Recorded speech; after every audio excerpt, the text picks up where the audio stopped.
ladies and gentlemen, it gives me enormous pleasure to introduce Phil Lord and Christopher Miller.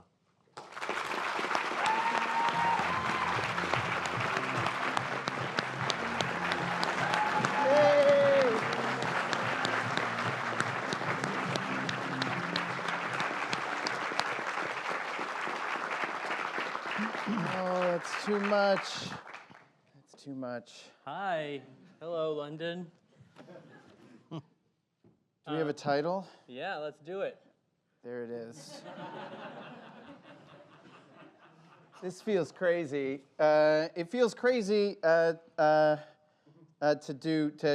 teach a master class because I think the idea of a master screenwriter seems bananas. Screenwriting is very mysterious. If anyone calls themselves a master screenwriter, they are about to write a terrible screenplay. So this is sort of like what we think screenwriters should look like, right? This guy looks great. He's got handsome. a typewriter. Look at that typewriter that he writes everything on. I think the Brads are in the screenplay. Right? Perfectly. You type it on the with the holes already in the paper. This is what you guys. For sure. This is what you guys are getting tonight. Instead, you're going to get these dudes. Get this picture, very glamorous, taken at a Planet Hollywood,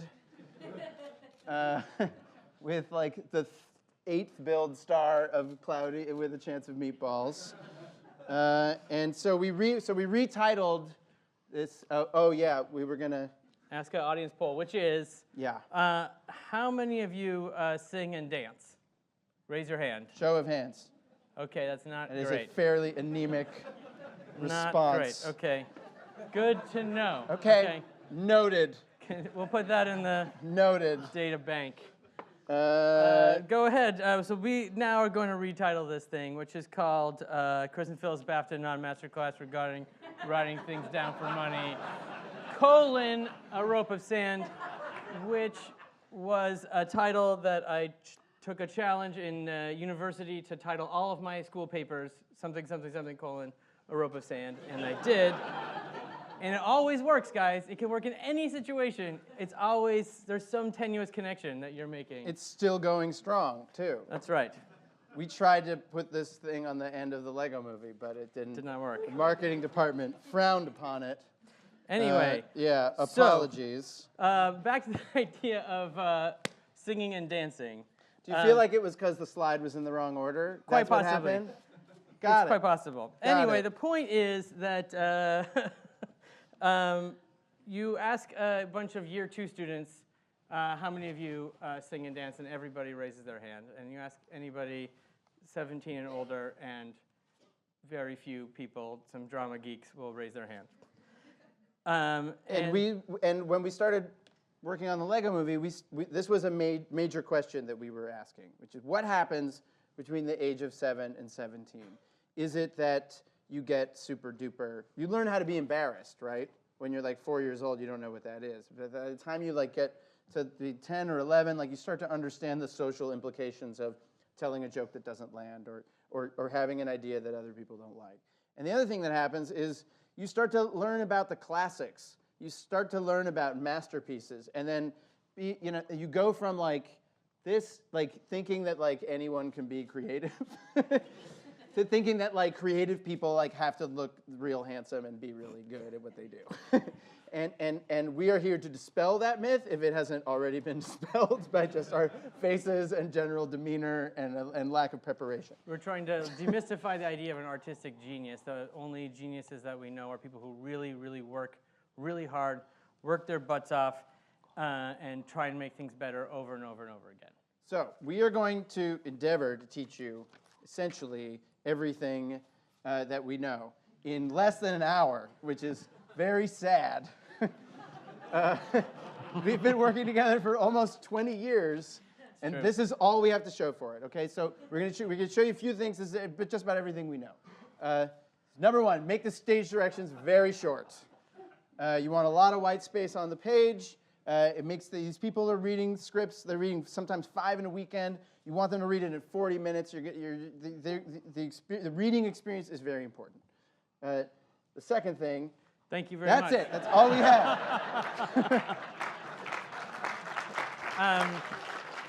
That's very bad. I've got one more thing, which is very important to me, which is We have another. one space after a period. If you put 2 spaces after a period, you are a barbarian. Don't do it. I know we said we like a lot of white space on the page, but not between the period and the next word. If you do that, you're a waste of space. Exactly. Right? All right. That's what I feel like think. you guys, we've already covered a lot. I hope you have a lot of questions. Okay. Okay, we'll start. We are going to think of more. We're going to think of more things that we know. The only way to do that is for us to start at the beginning. So this is like the first movie, okay? And what used to happen is like a shaman would like take you into this cave, and you would probably be under the influence, and show you these magical pictures, and they would blow your mind, like mind-blowing imagery. It would dazzle you, right? And this person would tell you this story, and these people 30,000 years ago, they believed that this was real. They believed that they were like seeing like a real god or whatever, and they would tell you these incredible stories. I don't know what story this is. It doesn't appear to make a whole lot of sense. It's a giant spider being attacked by a snake or something. But people thought that the shaman was like full of magic and he had all this magic dust. But the truth is that the shaman isn't doing the magic trick. You're doing the magic trick. What's interesting to me about this first, stab at art making is that it leans on this innate ability that all human beings have. Our brains, what separates us from the monkeys is that we have narrative, that our brains function with narrative. So the first story probably went like this, like, hey man, if you go over that cliff, you're probably gonna die. It's a lot about survival. If you're gonna don't eat those berries, the red berries, you'll die. Don't sneak up on that weird spider thing, or you'll die. Yeah. It's a lot about death, but it's like the major technological innovation of this period. So the reason we want to talk about this is storytelling is an innate ability that all human brains have. And sometime between the age of 7 and the age of 17, we've sort of pretended that that isn't true. But the truth is that that's true, and the audience is telling the story. The shaman or a screenwriter is only creating the conditions for the audience to project a story onto the screen. That to us is what's essential about screenwriting, and we come from animation. That's what allows you to turn these inanimate objects into a parent and a child, right? And so that's what we sort of, yeah. You're projecting your own emotion onto these images, and you can be scared about you're gonna die if you eat the berries. You can be excited. You can laugh. You can cry. You can be embarrassed. You can be inspired, and you're projecting all of that onto these images so that it's a safe space so that you don't actually have to have the actual experience of dying yourself. You can go home, you experience that emotion, now you don't have to go cut yourself to feel something. Right. So that's super important, right? Your job as a screenwriter is just to like set these things up in just such a way that the audience, without feeling dumb, figures out the story on their own. There's another thing that is important about this, which is that anybody can do this job if we haven't hammered that home enough. So we're going to show you a history of our personal failures, starting with our college experience where we met. We decided to do a contest, which is we're going to show you our student films and then and see who can stand watching theirs the longest. Okay, we spent like an entire year on these things. They're epic length for animation. All right, you start it. Go ahead. You got start. the Oh, I button. got the clicker. Okay. Right there it is. Does it have any sound? No, Oh, there you go. There you go. That part's okay. I can't. all right, and this one is mine. Okay, that's This is- enough. Okay. All right, so we got so by some like accident of fate, we got jobs, and this was our first job at Walt Disney Television Animation, and we spent a whole year trying to come up with hilarious Saturday morning cartoon ideas, and we failed.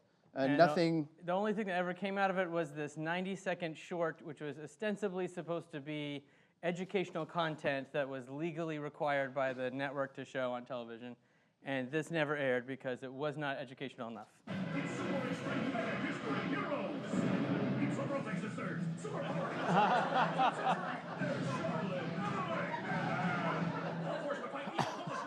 Girls can't write books. Ha ha ha. That's why the Brontes pretend to be men with their super disguised mustaches. Guys, your books have revolutionized the Gothic romance novel. They're awesome. Well, the joke's on you, narrow-minded cur. We are women. What? No one wants to read books by girls. Get out of here. Oh yeah, the Bronte sisters call it boomerang. Book throwing. I wrote Jane Eyre. I wrote Wuthering Heights and Anne wrote Agnes Grey.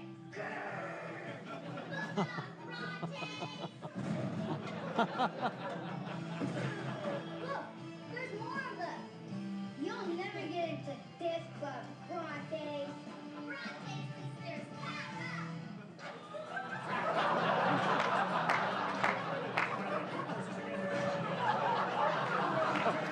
I love it.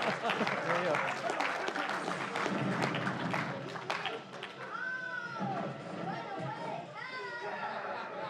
Bronte sisters won't get it. Great. There you go. That's great. So they hated that. Uh,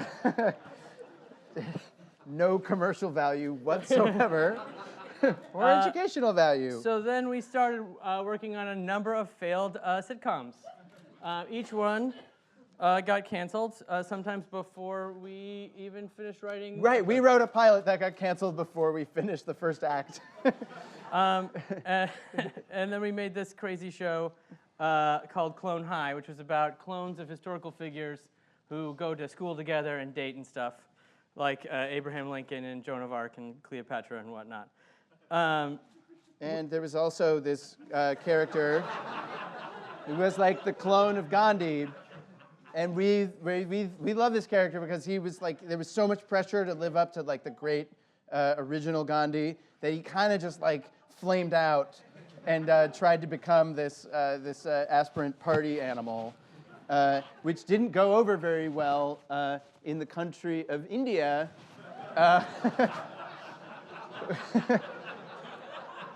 He's like very famous there, and So there was a hunger strike, and our show was taken off the air.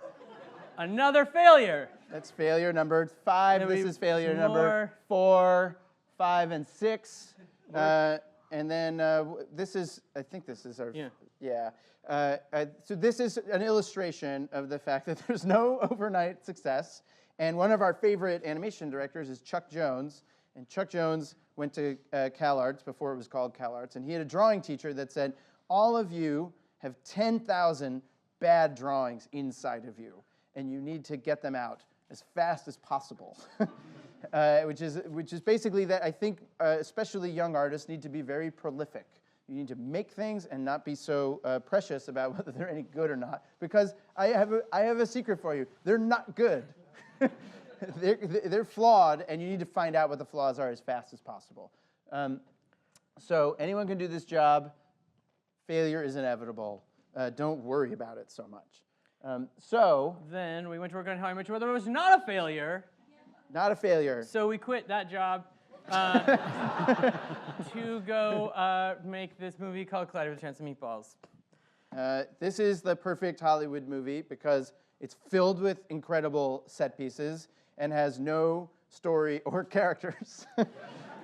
But it was a favorite kids' book of both of ours, and we thought you could do it as a sort of Irwin Allen style disaster movie, like Armageddon, but funny on purpose, was the idea. So we were like, okay, what are the characters in these movies? There's always a scientist, and the scientist the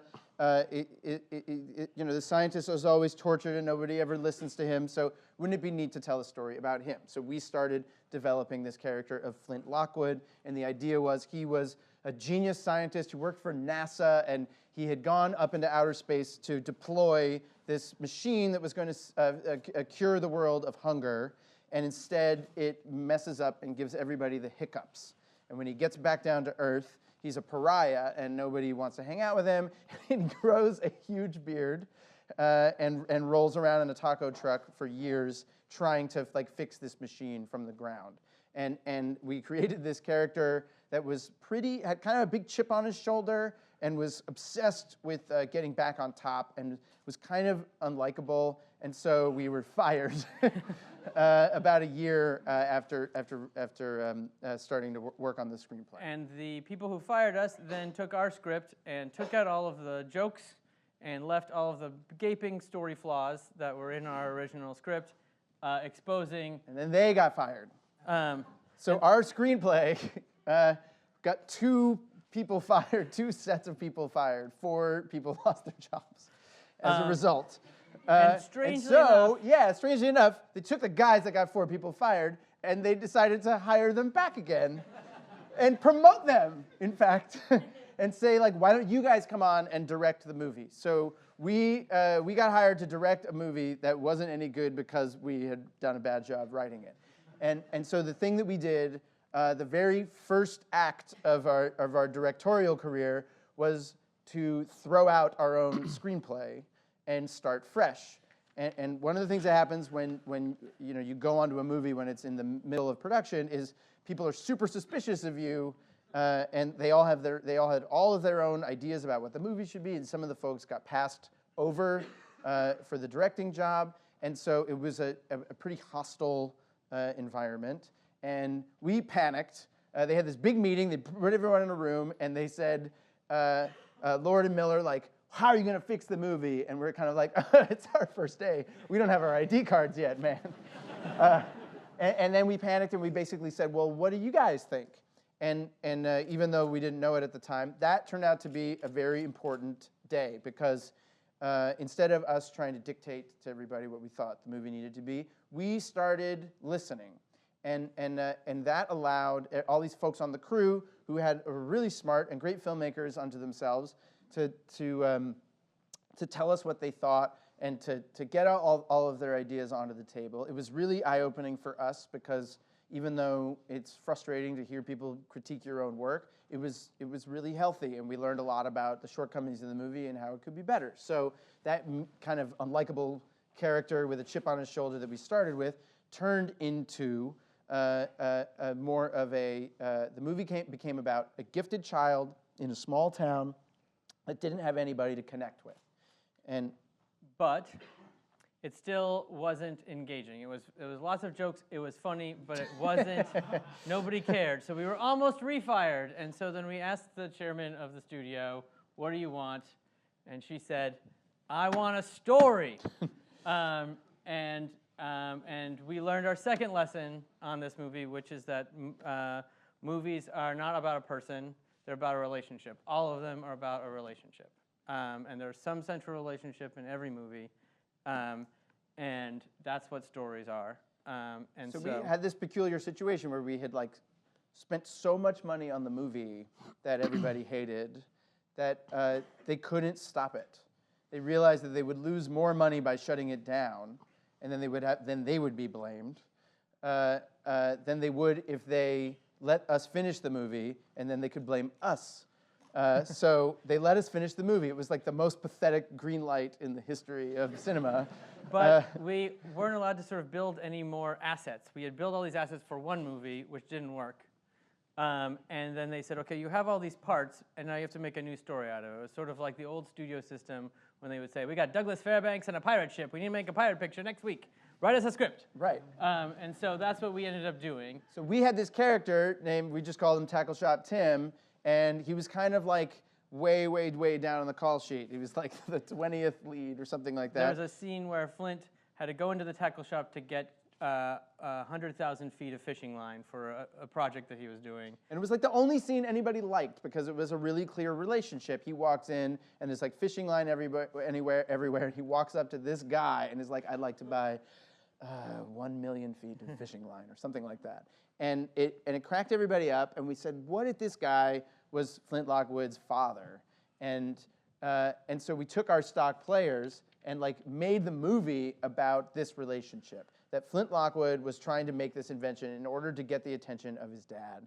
And at the same time, his dad was like trying to get the son to like join in the family business. And it seemed like a really heartbreaking relationship between two people who really care about one another, but just like misfire and don't like speak the same language. And we have been resistant to doing a sort of father-son story because it felt overused.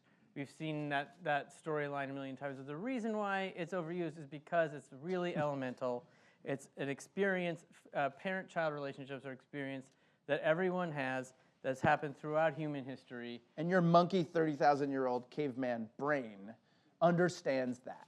And one of the things that has proven true in our career is that even if you take something that's as straightforward and classic as a father-son story, you can express it in a way that's totally unique to you. So one of the rules that we had on Cloudy, as many times as we had to rewrite it, was it's never going to feel like somebody else wrote this. It always needs to feel like we did. So, and this was seen specifically based on a conversation I had with my dad outside the editing room where he was trying to send me a link on a web page, and I had to talk him through how to drag the mouse across the screen.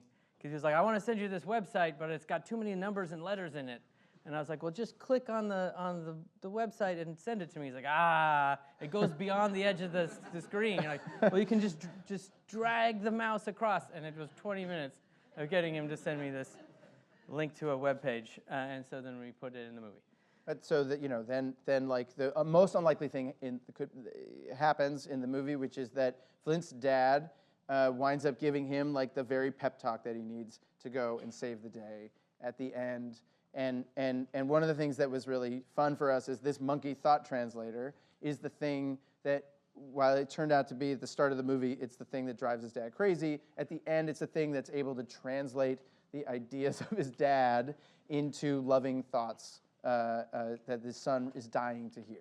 And so it's the weirdest possible scene, and yet it's the most like red meat universal idea, which is like all I want to hear is my dad tell me that I'm great. We just found a super unique and strange and I think like partial to us way of expressing that. And we learned that if you care, then the jokes are twice as funny as if you're not invested. And so movies, feelings sell movies, and movies are relationships, but not just the relationships that are on screen. Movies are relationships because they're all collaborations. No one's making a movie in a vacuum. And just like on that first day when we said, what do you think? We kept that idea up the whole time making this movie and listened to people, because these movies are for audiences and they're made by big groups of people, and good ideas came from all over the place. For example, so we had this scene that in the book, this is basically a frame from the book, which is that there's folks overlooking this beautiful valley with this beautiful Jell-O mold. And we created this whole scene that takes place on this hill, and it was hilarious. And the poor story artist had drawn it like 18 times and spent more or less a year coloring things in with like a yellow highlighter. And then our editor, Bob Fisher, who's like a real taciturn guy, saw the scene. He was like, I want to go inside that thing.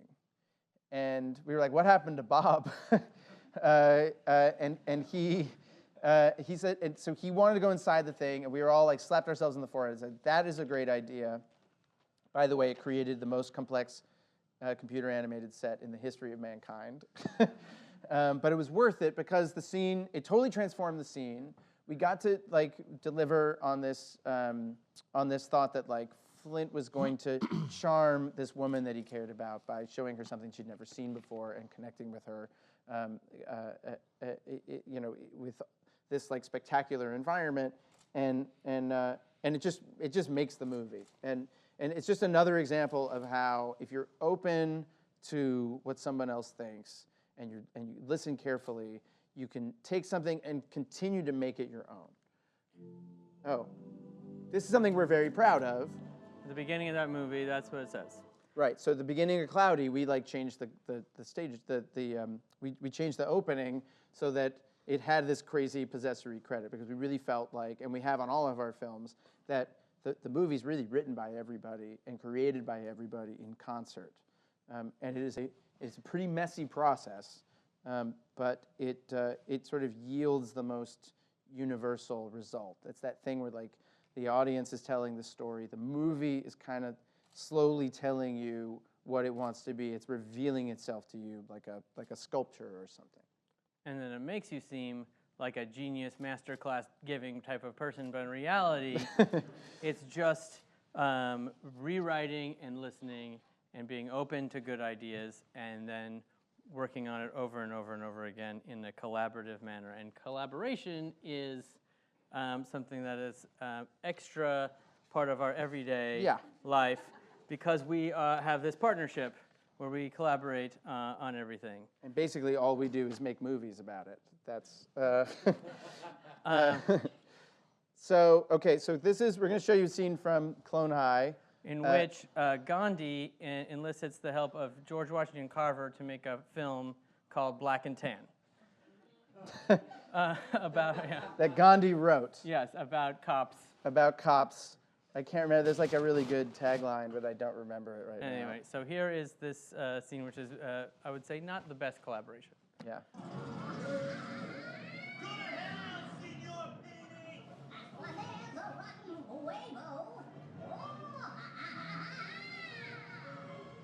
Say what? Cut! No, man. You're making me fall asleep. To death, bro. Okay, the line is... Say what? What? Say what? What? Say this character is not me. Say what? Stop it! You and I don't get along. I'm off the project. Watch out for that water tower!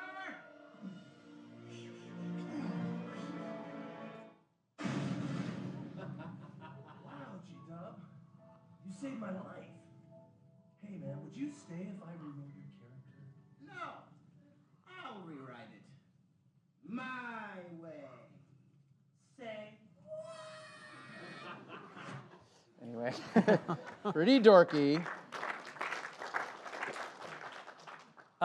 So there are some cons to having a writing partner. You get I think we worked out the math. half right? the money. That's one piece of data, a data point. You can do on. so. Okay, this is good. Yeah, We yeah, can we're get gonna some write this down. This is interactive, real interactive. multimedia stuff. This is good. Okay, that's it. Okay, that's, Okay. yeah, It takes twice as long. okay. Okay, twice as long, yep. It's I would say 2 times as challenging also. Twice Yep. as long, twice as challenging. Yep. But the work is 1.3 times as good.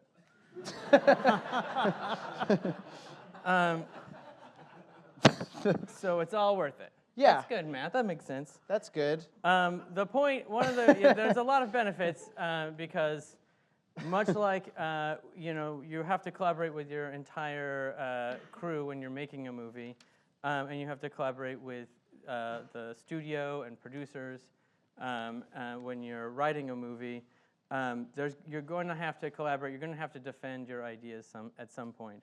And when we work together, we're constantly having to defend our ideas to each other. But if we can't defend them, if I can't defend my idea to him, then it's not good enough for me to defend it to a crew of 400 people. So, But it's super frustrating because he only agrees with me like 95% of the time. So there's a lot of, there's a lot of conflict. This is the biggest fight we've ever had in our lives. It was about Abraham Lincoln's nose. Chris wanted it to be a square nose, and I wanted to be, or sorry, River, I wanted to be square, and you wanted it to be round? Yes. Why did we fight so much about this? I can't You even remember remember. who we wanted what? Anyway, we resolved on a rounded square. Splitting the difference, STD, always works. People misunderstand when we say, oh, let's STD.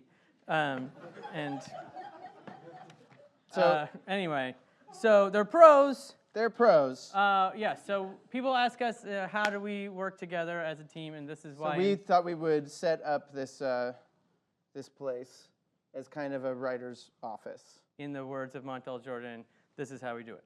Yeah. So we have. It's a bit clean, so we brought some supplies. Here we go. This is good. That's good. There we go. That's more. That's probably closer to Good. it. Some of it's. That's about probably enough. That's probably enough. There's a lot of paper. There's a lot of like scripts everywhere, and there's a lot of stuff on the. Yeah, that's I think. That's how we start. Yeah, that's kind of like art directed, right? Yeah. Yeah, that's pretty good. So then, the first thing that we do when we're trying to write something. That's pretty good. This is really funny. Who made this? It says BAFTA Masterclass written by Phil Lord and Chris Miller based on all our knowledge and experience. There you go. That's important. That's a good screenplay. Okay. What happens now? So we do step one of what we do when we're working together, which is. Yeah. We We get coffee. right. That's really super important. There is a myth that people think that because the stuff that we write is pretty out there, that we must be drunk or high or something while we're working. And the truth is, other than caffeine, it is a drug and alcohol-free zone when we're working. I couldn't possibly get anything done if we were. We're also under like the way too influence. square. That's also true. Yeah. I think if you've ever seen either of the Jump Street films, you'll know that we have no idea what it's actually like to be on drugs.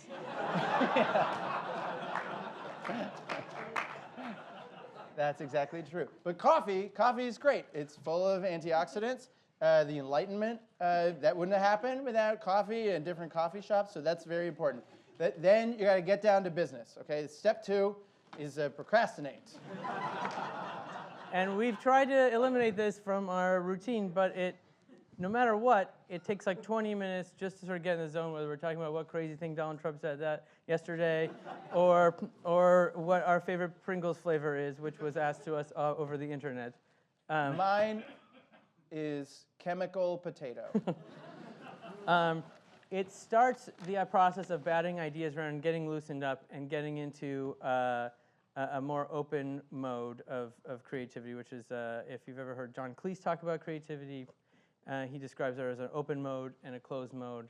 And the open mode is where ideas flow, there's no bad ideas, and you're exploring in a very free and messy way. Yes, and I think one of the hard things for us when we were learning to work together is it's hard to get both people in the open mode at the same time.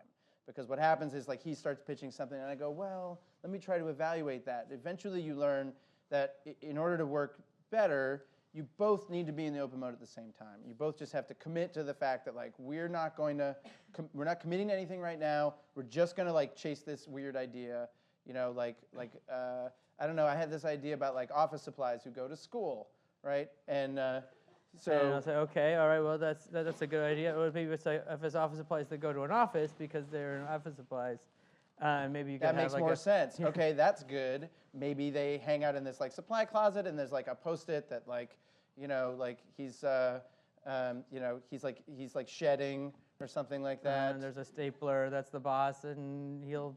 And a paperclip who like likes to bring everybody together. I'm telling you, this part stuff. was not scripted, guys. This is fresh here. Fresh comedy for you. I know that we have said a lot about. You need to be in the open mode too. Yeah. This is a lot about having to rewrite stuff, and we didn't actually rewrite this presentation. No. and No, take no, our no, own it's lesson. the first draft. So then you throw a bunch of that crap out there, and then you really start to go like, okay, that's like a crummy idea. Like let's move on to something else, and you basically repeat that process over and over and over again. Yeah, closed mode is where you're editing and sort of picking out the mess from the mess, the good little bits, and it's a very low yield situation. Yeah, if we're on set shooting, like if you have like 2 or 3 like really wonderful crowd-pleasing moments in a day, that's like a huge win. The magic of the movies is that they get edited down. Nobody wants to see the 4-hour assembly of 22 Jump Street. It's horrible. We didn't even watch it. We only watched it like a reel at a time because it was so crummy. And it's the same thing for screenwriting, even more so. So we should talk about how really specifically we get into the writing process, Yes. which is, we trust our audience. I think this is supposed to be about the idea that like when you get notes from your partner or from a test screening or from a friend who reads a script, it's really important to take those notes on faith. You can put your energy into arguing about whether that's a right impulse to have. But the truth is that is a human being who watched something or read something with their, as earnestly as possible, and they reacted in some way, and that reaction is truth. Because again, what we're trying to do is get you to tell the story. So if you're telling some other story than the one that I want you to tell, then I have to take that as really important information and figure out how to solve for it. Sometimes people will pitch you a solution which you don't like, but there's something underlying the solution, which is the issue that they're confused about something, or they're turned off by something, and you have to honor that. So when we're our best selves, when he gives me a note on a scene, I might not like his suggestion for how to fix it, but I try to take on faith that the impulse behind it is a real problem. And we do that with the studio, and we do that with test audiences as well. So here's our super simple writing process that we have developed now over all of these movies and television shows. So Very, very simple. So we outline story beats for quite a long time until we can't stand talking about it anymore. We have to go write it. Right. Then we split up scenes based on who's more excited to write the scene and or who understands what the scene is about better than the other one. Then we switch and rewrite each other, usually to the great displeasure of the other person. And then we get together in an environment such as this and Talk it through. And sometimes it can get emotional, but then we just drink more coffee and it's okay. And we try to, we basically repeat that over and over and over again as many times as possible. Then we show it to our friends. They tear it apart. We repeat the steps. And then we give it to the studio, and they tear it apart, usually slightly less than we tore it apart or our friends tore it apart. And then we repeat that process again. And then we're almost done.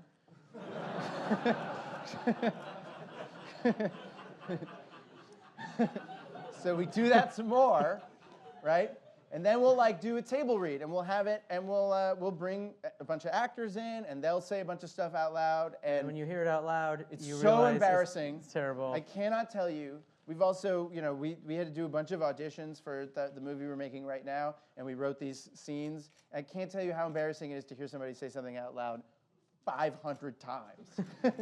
500 different people whiffing on the same bad joke.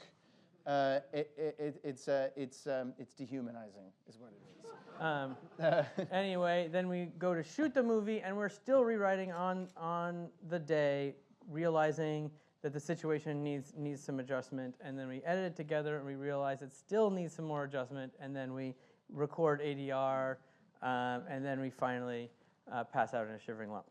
So that's our super efficient writing process that Very you guys easy. can do too if you want to. Yeah. Yes, that's famous actual genius master screenwriter William Goldman said writing He looks is writing. great. See? He and Aaron Sorkin, these guys, They know how to pose for a how to do picture. this. And they don't go to Planet Hollywood. Very important. Do you know who consumes the most mental health benefits of any healthcare collective in America? It's the Writers Guild of America. I sat next to a guy on a plane once who was like worked in the insurance business, and he said that was like a cliched joke, like punchline at like their conventions, is they talk about the Writers Guild and how much they have to go to the psychiatrist.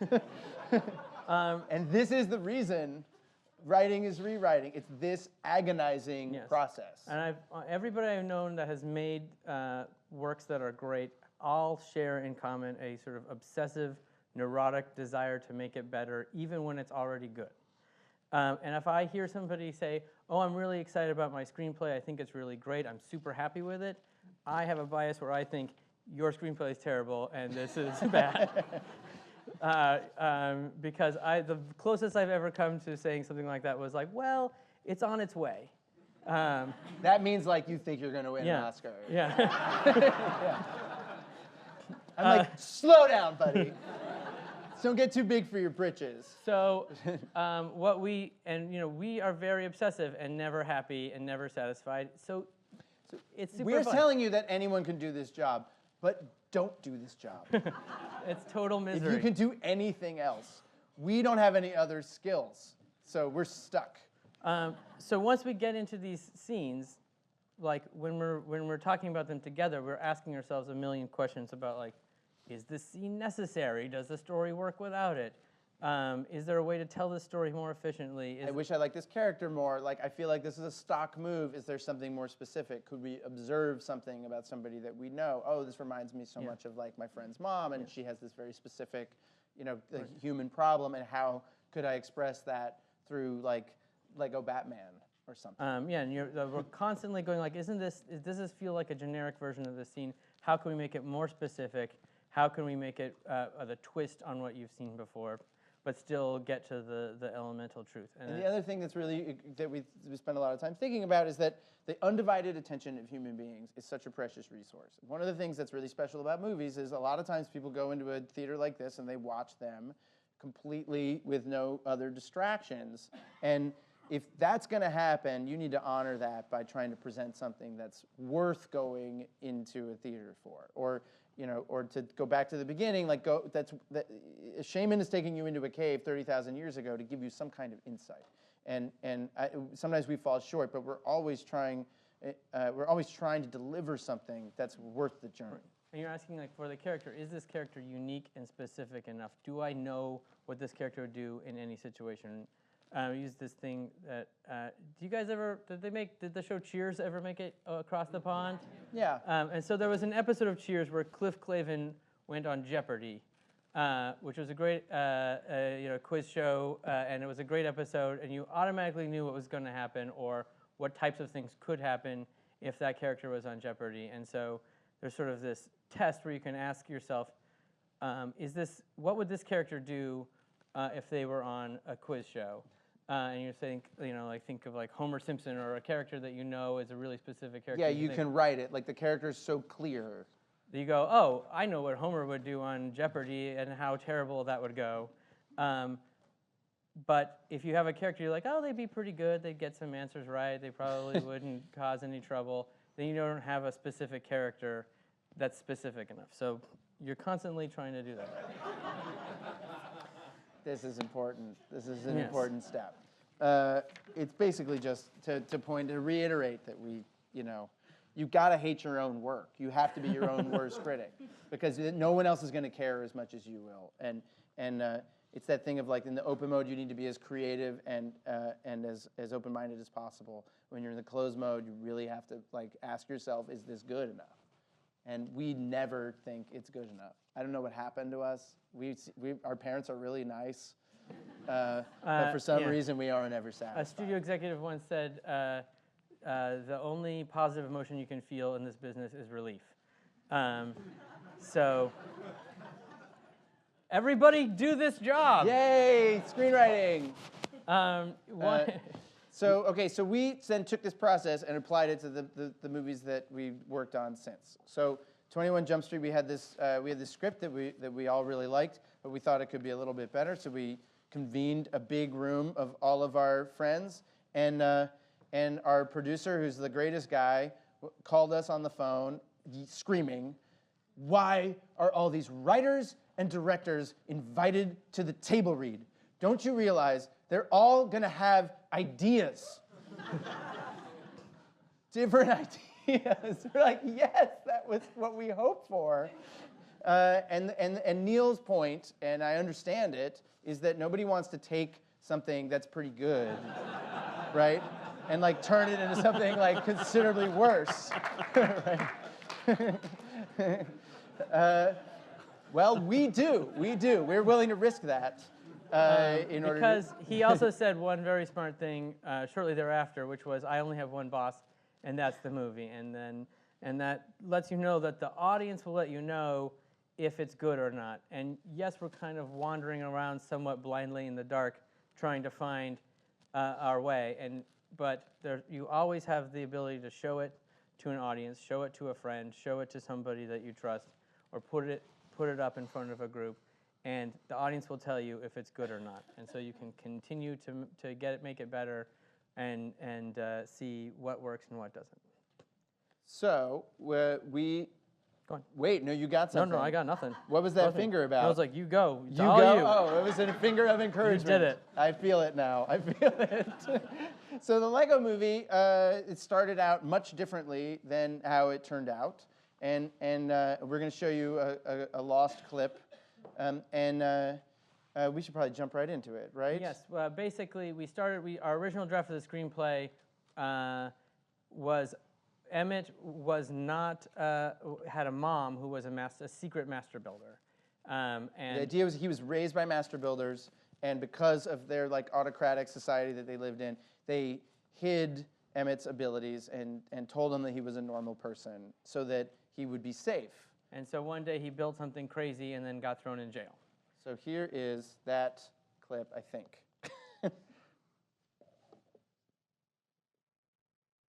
Oh, I think there's audio here that we're missing. Let's do it again. Let's back it up and do it again. Let me see. Let me see if something's the matter with us. Could be us. Hold up. Chris, vamp. So, anybody know any good jokes? That's it. I can narrate this, maybe. Anyway, the point is that it was super different. Hold on. Let me see. Let me just see. Nope, we got volume, guys. This one's on BAFTA. So anyway, so in this clip, Emmett's mom discovers that he's on the television and he's been thrown in jail. Uh-oh. There's like a little... Mouse. This is going great, you guys. We don't want the We're mouse. nailing this. It's off the rails. We can just skip ahead. That's fine. Yeah. I think the one good thing is that she shows up with a blow dart and nails these two guys in the prison. And then Emmett's like, "Mom, I didn't realize you were a master builder." Better dialogue than that. What are you doing here? We can't break out of prison. We'll get us in big trouble. And then I believe, then she knocks him out too. So anyway, this is a cool quote by this really nice food writer, and he talks about this thing that we talk about, which is that evolution in nature is sort of like a bunch of random things that happen, and then at the end, when you go back and look, it looks like a miracle of purpose. Like it looks like something, like there was intention behind it, and screenwriting is the same thing. You know, you or at least it is for us. Like, by the way, this doesn't work for everybody. Someone else is going to come, and Kenneth Lonergan does not work like this. That guy has like a stroke of genius and just writes it down in 2 days, and it's brilliant. But this is how we work. Yes, I mean, and the point was, in the specific case of the Lego Movie, the story was about Emmett trying to prove himself to his mom, which ultimately didn't have the same kind of elemental emotions that we were looking for, and it ran counter to our other goal for the movie, which was to say that anyone and everyone could be creative, not just someone who descended from a great master builder. And so we had to pull out the spine of the movie and rewrite it on the fly. And luckily, we had done this enough times now that it wasn't as painful. And because it was Lego, it seemed like you could just sort of pull it apart and put it back together again anyway.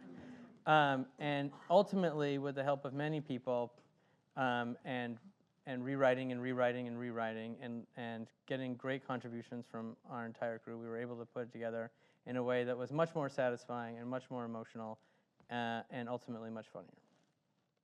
Good, great, Chris. That's right. See, we're One of the morals of the story is that revisions, even though they sound really scary, can be super good. Because the thing that happened is this thing, so this obscure like fresco in a random church, right, suddenly becomes like a worldwide hit. And it's all because of the earnestness and sincerity of the person who went in and thought they were like making it better. And in my opinion, it like brought so much joy to my life that I couldn't be more thrilled, right? And then the same thing happened to us, which is that if we had audio, you would.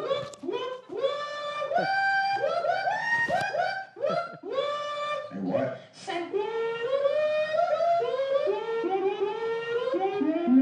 So that is an internet meme that happened to that scene. for like for 1 week in like 2012. Hundreds and hundreds of people were making these weird videos based on this scene. And it's, if you just look up like Gandhi say what, it's so worth it. The craziest things in the world happen, and it's so fun. And I'm like, I'm so glad we made this show so that somebody could do this. It's like so, it's just wonderful. Anyway, so okay, so we think we discovered more things than we thought we knew in the first place, right? We got that. There's all this and stuff, there's that stuff, and then this that. thing, and all that thing, right? So you guys we got some information today, Yeah. right? It wasn't terrible. You did pretty well. You did pretty well. So okay, this is like sort of our concluding like mission statement. Humans are the best animals, right? We are the smartest animals, and our art making is better than any other animal in the animal kingdom, except possibly for birds. All right, I'm super excited about birds. This is a bowerbird. It makes these crazy nests, okay? And if you like take one thing and you move it out of the way, the bird will come and like put it back. It does this as a mating ritual. It uses our garbage and turns it into like these beautiful things. And the reason that we want to show you this is that you are all way smarter than a bird. Birds are really dumb. Birds So are birds so can do it. stupid. And look what they can do. But they work really hard to make these crazy, beautiful garbage nests. And it's very important to us that people remember that they have this innate ability to tell stories and make art. It's baked into the DNA of basically every living creature on Earth to be able to do this. And all you have to do is not underestimate yourself and work really, really, really hard. Be open, listen to other people, and work your butt off. That's it. That's it. That's all you have to do. So we have designed a pledge for everyone to say together, are you ready to do this with me? Okay? Repeat after me. Don't worry. I know you don't know the whole pledge. You don't have to commit to the whole pledge just with the first sentence. All right? I will make new things. I will make new things. That's great. Even if I don't make money doing it. That's good. Because I am a human being, which is the best animal. Very good. Guys, Now, I really, okay. really, really like that. How many of you guys sing and dance? Yay! All right, that's So much better. That's better. All right, Thank you, guys. Thank you We very really much. appreciate it. Now, Justin, I'm gonna come over to this side so Justin can sit here. Oh, yeah. You want some room? Yes.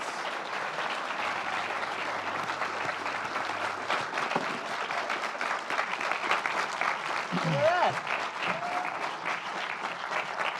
Don't slip. How do we do? Do we run long? Watch your How step. long Do you was know that? what? You were pretty much exactly on the time allotted. I mean, you couldn't. Unbelievable. That's No. so great because we Again. practice it so many times. Yeah, clearly. Did not take our own rewriting advice. Okay. It's true. So I'm here now in the writing room with you. Yes, here we are. Welcome. Inner circle. Yeah. And This you, posture isn't right, by the way. is it not? Okay. No, it's kind of like this. Super. Yeah, this is better. And you talked about making these revisions and kind of cutting stuff out and rewriting. And that's easier said than done, though, isn't it? I mean, because you have an emotional attachment with what you're writing. yeah. No, it's So miserable. That's why we're so sad all the time. And literally, I mean, when you come up with a gag, say, particularly with something like animation can take years to do. How do you do you keep refreshing those gags, or how do you know yes. you've got the right gag? I mean, how does that kind of work? Well, there is a danger, obviously. The thing that made you laugh the first time, and maybe the second and third time, by the time you've gone through this thing 27 times, it's not making you laugh anymore. And so that's why showing it to an audience, letting someone else read it, and if someone else is responding to it, you know, okay, this is still working. I know it's not making me laugh anymore, but again, you got to trust the audience, and that's the best way to fight the I'm tired of this joke and turn it into the bad fresco. And it's great, obviously, you know, that you clearly have like involved like the crews you work with, and you're very kind of open to suggestion. But everybody has, you know, different opinions about things, and what makes one person laugh doesn't always work. So how do you kind of, you know, instinctively kind of know what to go with? Otherwise, it can be a completely sort of schizophrenic. But Yeah, right. Well, we're ultimately we're the deciders, right? We don't take every suggestion that Yeah. comes our way. That'd be crazy. But it's really that you're keeping yourself open to suggestion and wanting to celebrate the thing that somebody is bringing to the table. So even if it's, you know, the janitor, you know, hearing that suggestion is such valuable information, because you do get lost in the weeds. So that's why, like, when we've got great crew members like we do on this movie, you're looking to the DP to go, like, what's inspiring that guy? Because I want to get the best out of him. But ultimately, you are the person who is carrying the story forward. And someone might say, ooh, what if you did this? You say, like, that's a cool idea, but it kind of goes against what we need to set up for later in the movie. But if you're open and you're listening to a lot of people, there'll be common threads where people are like, I get confused about this thing, or I don't understand this thing. Over and over and over again, you'll get to that spot. And so that's when you really have to listen and go, like, okay, something's wrong here because people keep saying this, and we have to find our own way to solve it. Usually, that sort of feels true to our voice, and that's how you make it consistent and still feel like it's your own, but being open to the truth of what how people are reacting to it. It seems, I mean, in Hollywood in particular, that actually, you know, I mean, the whole purpose of these screenwriter lectures are to sort of really herald and celebrate writing, because actually the writers often seem to be at the bottom of the pile in lots of respects. Oh, Yes. yes. Well, if you're on a plane and you're sitting next to somebody who's like a little too curious about what you do, if you tell them you're a director, then you've got like a half-hour conversation on your hands. If you say you're a writer, they shut up immediately and leave you alone. And It's That's like super saying, sad. I inherited a box company from my dad. yeah. Cardboard boxes are a super right. not interesting thing to talk about. And you've touched on the fact that obviously, you know, there were certain projects, including Cloudy with a Chance of Meatballs, that you were originally fired from.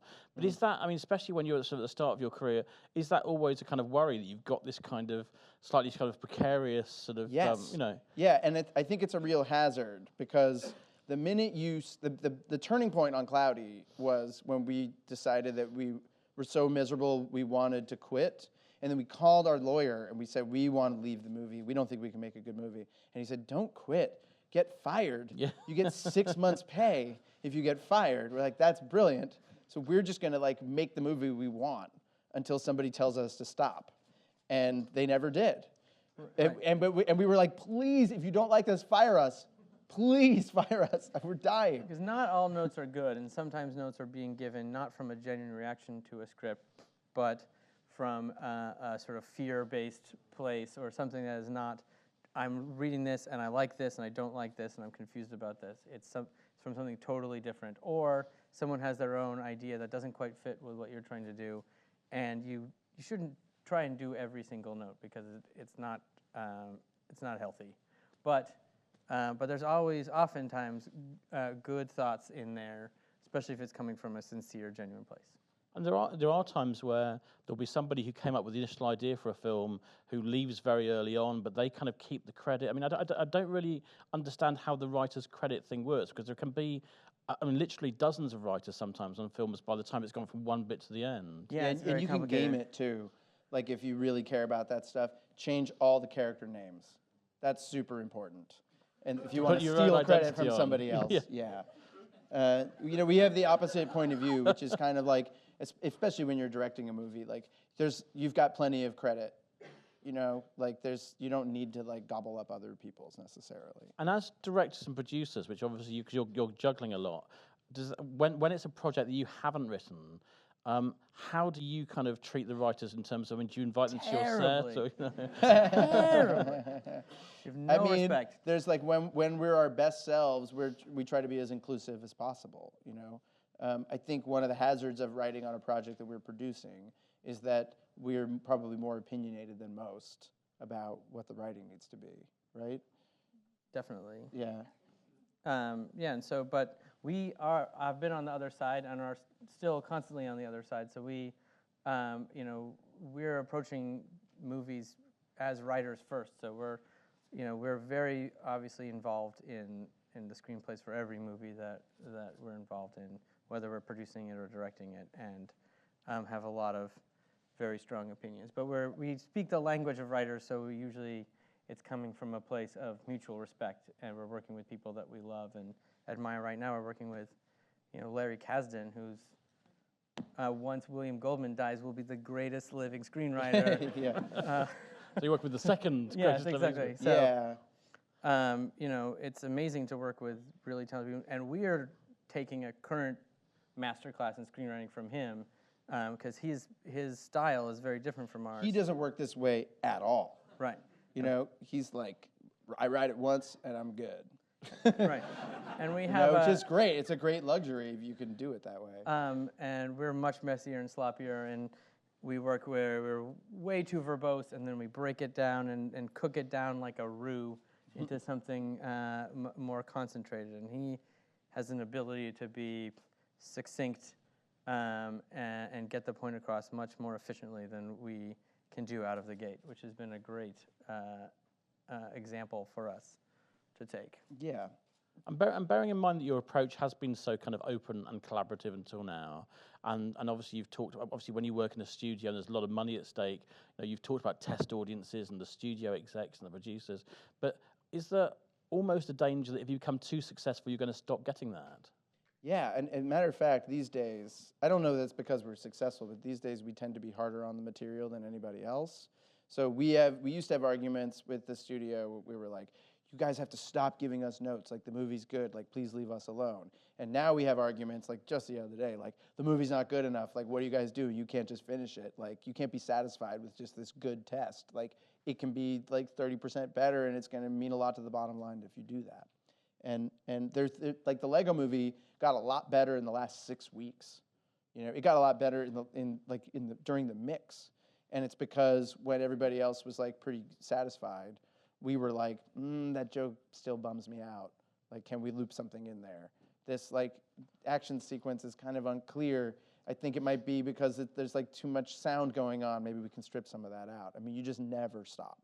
And we touched on obviously working for a big studio, but with a Lego Movie, you've got like a sort of double whammy because you've got a massive corporation who want to protect their brand as well. Yes, that's right. And what are the kind of constraints of working within that? And what was, I mean, were there things that you just outright couldn't do?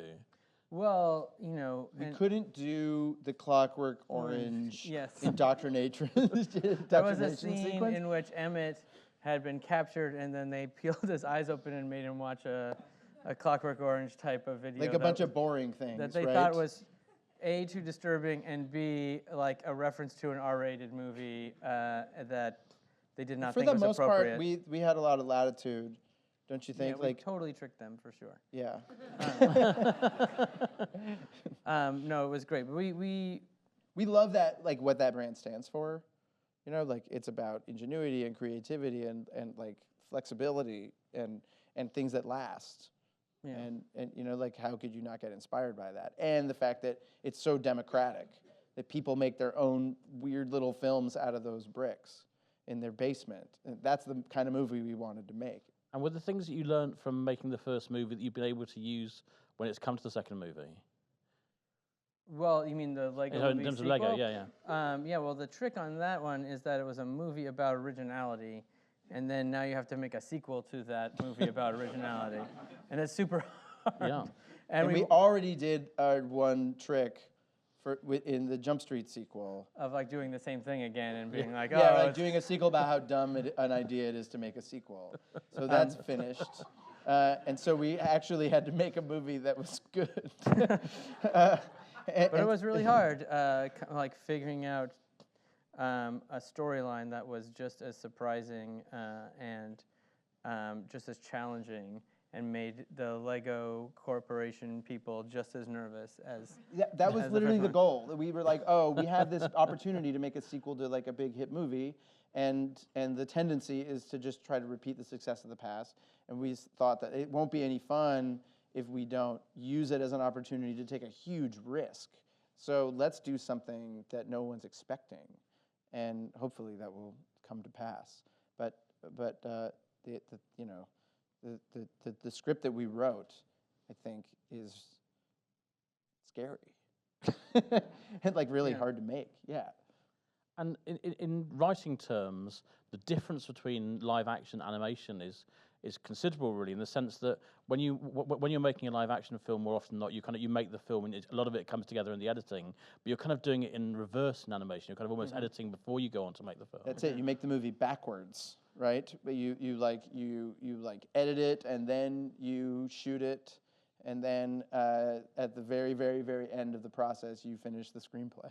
But what's great about it is it allows for iteration. You get to see the storyboards, and you get to see a crummy animatic of the movie in its worst form when it's not all beautiful, and you get to see if that makes you feel something, then it's really going to work when it's all finished. But it also gives you a lot of chances to make it better before you spend a lot of money. Whereas when you're making a live action movie, you got to work on that script a lot and be really, really confident about it, because once you shoot it, you've got the pieces to work with, and that's about it.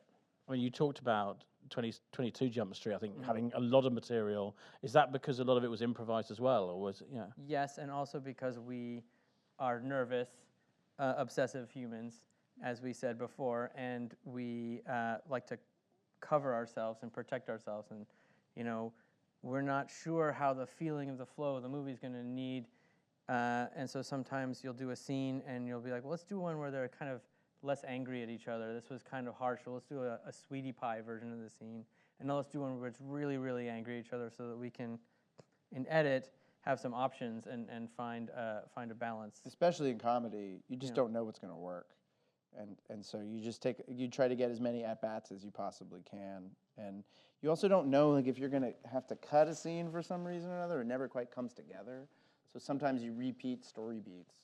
But with animation, you can't do that, can you? Really, or it's very difficult to do that. I mean, you We've talked already about spent all that Yeah. money once it's gone. Yeah, but it happens when we record voices. When you record, like we record like Will Arnett for Lego Batman. Even as producers, we're sitting there going like, why don't you? Oh, that's funny. Like, why don't you try this weird thing? And then suddenly it's like Will Arnett and Zach Galifianakis like riffing about like their relationship or something, and that winds up becoming something that wound up being a theme for the whole movie. And could we just talk a little bit about TV writing as opposed to film writing? Yeah. Because obviously it's a very different discipline. Right. Yes. And when you're working for an established TV show, obviously, I mean, how does that work in terms of you're given a couple of episodes that you have to write, and is there a sort of character Bible they'll give you, or how does it It's work? a bit higher. It's like, so it's group writing, and so like our process is kind of derives from our experience in television, which is 10 people around a table, all trying to make each other laugh. What happens is, as a group, you break all the stories, put them on a whiteboard, figure out where the season's going, and once you have an outline that everyone's agreed on, then they send you off as the writer with sometimes like a week to write a draft of the script, and then you bring it back in, and everyone's read it, and everyone's got thoughts, and then you go page by page in this room of 10 people, trying to make it better. Fix story things that aren't working, and then make the jokes funnier. And it's a really painful process watching the thing that you worked on. You're like, well, but the whole time, and it's but you have to, if you're defensive in that room, you're not going to get hired back next year. So You kind of have to take it, even when they're sort of ruining it. Yeah, you have to act like, oh yeah, you gotta want to get rid of that joke. I got 10 million more in the bank. Right. Easy. Right. And so the way to survive emotionally that experience is to write very quickly and be very grateful that somebody is helping to fix your B+ scene, instead of be infuriated that they're taking what I thought was like an A+, like everything perfect. Precious jewel. Jewel, and then messing it up. Like it's just, you're just never gonna, like you'll never get any sleep if you're that way. But once again, as I was sort of saying before, that's easier said than done. I mean, you talk about being human beings, and ego is a major part of the human being, isn't Totally. it? Yes. Totally. And how do you kind of, I mean, it's just you just have to compartmentalize it, and it's just Yeah, Well, you get a working- bit used to it, and you learn to listen to yourself and know, like, all right, I think I'm just being precious. And then if I wake up the next day and I go, that one thing was still like great, I'll never forget it. And then right when the time comes when we need something, I'll pounce and go, well, what about that one little bit? And you never know, it might make its way back in. Right, and having a partner is always keeping your ego in check, because you're never sort of the auteur. You're always part of a team that's creating something and having to sort of defend and adjust and modify all the time. And you've talked about the Miller and Lord process as opposed to sort of the Kasdan process, so to speak. Yes. I mean, are there some films or TV shows that have just come really quickly, and you haven't had to go through that kind of rigorous process, or was it always? Not for us. I'd say, like, I know that Forte wrote the Last Man pilot really fast. Pretty quickly, yep. You know, and there's like a benefit to writing really quickly, because things come out. You know, it's like a difference between like a poem and a song. Like a poem, you obsess over every word. A song, like, it kind of like strikes you like lightning, and you like write it in 5 minutes and it's done. You know, and it's kind of perfect. And he wrote a first draft that was kind of like that. And then there was and then we did a ton of rewriting. You know, he did a ton of rewriting, and then at some point we went back to that old draft and said, oh, there were things about this that were great, and we kind of reincorporated that back into the thing. But you know, you need the benefit of both processes. That's why, like, when we were running a TV show, we tried to get the best of both worlds. And most TV shows that are run well do this. You can get the best out of the group pretty quickly. The group isn't so good at deciding whether, like, to use a comma or a semicolon, right? That's better left to like an individual to get through. And the group is great at generating a lot of ideas. And then it goes through one person's fingertips, and the kind of like calculus that happens, the intuitive calculus that happens in your body of like, that sounds right, that feels right, and that flows, that almost has to happen through one person. And that's why we still split up scenes and write them individually, because there's something about not having someone looking over your shoulder and having the privacy to like explore different ways to say something or try a little run without feeling like every second has to be defended. There's like something that has to go through a single person. And you're actually, when you're doing that bit, geographically going to different areas, are you, and doing that, yeah? Yeah, like, so you like to write at home. I need to be in a coffee shop where like there's a bunch of noise and stuff, and then we come back together. And that process is really important too. You know, just going like, why did you cut this line? Oh, I see. And we even have like a kind of a linguistic process whereby, which is derived from, I figured out, men are from Mars, women are from Venus. Really? Yeah, like, so I had like a tape of like the like Robert Altman Popeye movie that I watched like 1 billion times when I was 7 years old. And before that, what it was taped over was that guy, John Gray or whatever his name is, Men Are From Mars. And it's this trick, which is if you're mad at me about something or you have a point of view that I don't understand, if I say your point of view out loud to you and repeat it back, then I like have it, like something happens in my body that makes me understand better what you're going through. So a lot of times he'll have a note and I'll like, now I do it automatically, but I used to have to concentrate. I would be like, so what you're saying is it like, you know, it's bothering you that this thing is happening, da da da da da. And if he starts nodding and like I'm getting it, then that is really valuable information. And now I've like taken ownership of that thing, and now he feels heard. And now we can proceed with solving the problem. That's what I meant about like kind of taking on faith that that's a real problem. And as you referred to before, when you, on Twitter said that you were coming today. You kind of said, oh, anybody wanted to write in with questions, and I think we've kind of dealt with the very best one of those, which was what flavour Pringles do you like? Right. Yes. So I think we're going to move on Yes. from that. Bait, and bait actually- shrimp. Is I there think- that flavor? I'd not like to yet. propose that. So I think what we are going to do is we're going to move away now and see whether anybody here would like to ask questions. That's one of the best screenwriting lectures of the series that Oh we've gosh, seen. yes. Yes! Sorry, And that's what we has- wanted. Yes!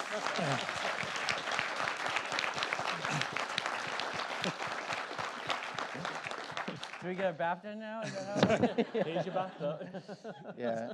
certainly the most coffee cups. So question two? one of the things No, that was great. I think that was great. That was a good Thank you question. very much. No, go ahead. one of the things that comes through all your work, one of the tropes that is the funniest, is the idea that the characters in your movies are as aware of the cliches of what's happening as the audience are. And you kind of take that like literally right to the edge of the joke. and Almost then- looking Yeah. right into the lens. absolutely. Yeah. So how do you know where the edge is and not go beyond it to sort of still have it yeah. be funny and not have it being like a nodding? Yeah, Right. yeah. Sometimes there are jokes that get pitched that feel like they should be right, but then we go, no one could possibly say that in a world where they don't know that there's a movie being made. There was, What's the one that Parnell says? oh yeah, so that one is. That's the end that of was Act 2. Right, at the end of, in the end of Act 2 of 21 Jump Street, this is sort of a late edition, was they mess up a play of Peter Pan, and he runs out on the screen and says, that's the end of Act 2, and the curtain closes. And then we cut to black, and it's the end of Act 2. Right. But it made sense in the scene. He really was saying it for that reason. There was. That's what makes it fun, I right. think, that it's like Yeah. it's been worked out both ways. And then we were pitching jokes for Ice Cube to say at the end of 22 Jump Street on the beach, and he was pitching something, or we pitched something that was like, oh, I got to have that threequel money, but it didn't make sense in the world, and it was kind of funny when he said it, but it didn't. But in edit, but- yeah, it seemed kind of sweaty. It also like changes with time because now that we've done that a few times, it feels like, oh yeah, I feel like I can feel us doing the same move. It hasn't stopped us yet, but someday it might. But yeah, I think there's like a you can't shatter. For me personally, if the fourth wall is completely shattered, It's like it's no fun. there's no dance to it, and so you feel like there's got to be. You want to get right up as close to that line as possible, and be like, I'm not touching you. I'm not touching you. Yeah, right. You want to feel like you're getting away with something. Right. Yeah. So that when he hits me, I can say, Mom, I didn't touch him. I didn't break the fourth wall. Hey guys, I've been a huge fan of all your work since gosh. like Clone High. I actually wanted to just ask about that. How did that kind of initial that first series? How did you get that away? I mean, I know you kind of went into it a little bit in the sort of history, but So when we got our first job of making Saturday morning cartoon shows and making the Bronte sisters thing, I had like a folder of old ideas from college, and one of them was clones of historical figures that go to college together. And then I pitched that to Phil, and Phil thought they should be in high school because they could be more angsty. And it was a time when there was sort of Dawson's Creek, 90210, a lot of these sort of teen dramas were on the air, and it's sort of, oh, that's a funny, trope-filled world to take this idea through. And so those two ideas came together. We pitched it to Fox for the Fox network, and it did not. We made a pilot, but then the president of Fox got quit, we'll say, and He got quit. Got quit. and so did our pilot. But then we showed it to MTV, and they were like, "Oh yeah, sure. Homework sounds like a great thing for our kids to watch on television." So we were able to make it that way, and we had no idea what we were doing, and we were in charge of a TV show, and we told them that we knew what we were doing because it was animation, and we were experts in animation because we made those terrible student films that you saw. And so they didn't know anything about how to make animation, and so they would say like, "Oh, we want to give you notes on the script," and it's like, "Oh, we can't because, you know, the animation process, it's already, it's a thing." It's done. Yeah. That was before we learned to embrace notes.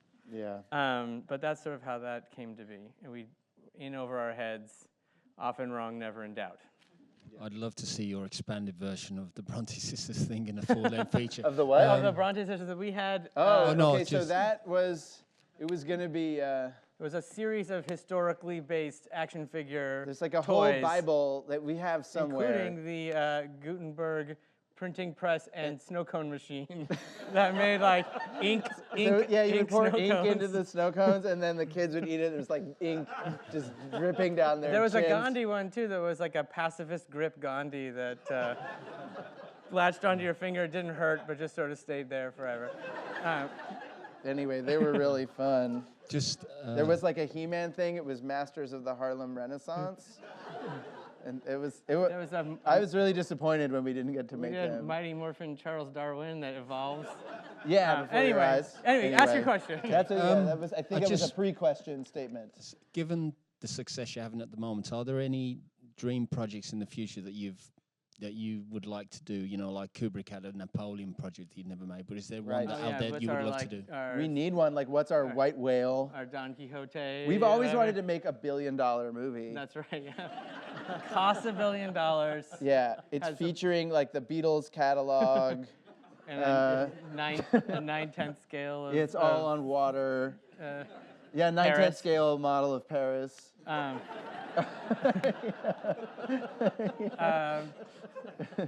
It'll probably happen. Yeah, right. We In our lifetime, that will happen. We've always wanted to make a Clone High movie or something, but we've never had the time and or time to do that. Yeah, I just want to get Clone High back on the air. That would be the best. But I don't know. I feel like all of our dream projects are so not for anyone, Yeah. right? Yes.